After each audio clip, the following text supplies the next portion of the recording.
কিরে ইরফান, তুই তুই এখানে লুকিয়ে আছিস কেন? বাবা আমার বাড়িটা ওই বাক্সের ভিতর লুকিয়ে আছে ওখানে। কি ব্যাপার, তোমার ছেলে কি বলতেছে তোমাকে? না কিছু না। কিরে কি বলতেছিস তুই এসব কথা? হ্যাঁ আমাকে তো না বিশ্বাস হলে কাজের লোককে জিজ্ঞেস করো। কি ব্যাপার ইরফান, তুমি তোমার বাবাকে কি বলতেছো? না কিছু না, ওই বলতেছে যে ও আইসক্রিম খাবে সেই কথা আর কি বলতেছে। তুমি বাদ দাও তো। হ্যাঁ স্যার, বাবু ঠিকই বলতেছে, ম্যাডামের বয়ফ্রেন্ড ওর কার্টুনের নিচে লুকায় আছে। না, দুজন মানুষ তো কখনোই মিথ্যে কথা বলতে পারে না। নিশ্চয়ই কেউ না কেউ ওইখানে লুকিয়ে আছে। আমাকে দেখতে হবে ওই কার্টুনের পিছনে কে লুকিয়ে আছে। কিছু তো একটা গন্ডগোল চলতেইছে। ইস, আমি আর কতক্ষণ এইভাবে বসে থাকবো? ওর স্বামী তো যাচ্ছেই না। কি ব্যাপার, তোমরা সবাই কি বলতেছো? আমি কিন্তু বুঝে গেছি।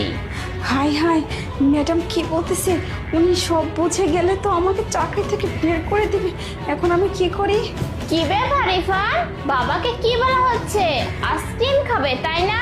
এইসব কিচ্ছু হবে না, তুমি আগে পড়াশোনা করবে তারপর এইসব হবে। হ্যাঁ ইরফান, তোমার আম্মু ঠিকই তো বলছে।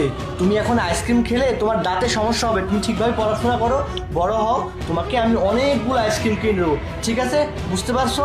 এখন যাও, গিয়ে খেলা করো, যাও এখান থেকে। হ্যাঁ হ্যাঁ, এইবার ঠিক আছে। কি ব্যাপার প্রিয়া, তুই এখানে দাঁড়িয়ে আছিস কেন? যা গিয়ে কাজ কর। কাজের মেয়েটা আর আমার ছেলেটা তো চলে এসছে, কিন্তু আমার স্বামীটা তো বসে আছে, কখন যে যাবে, গেলেই তো বাসি। নয়ন,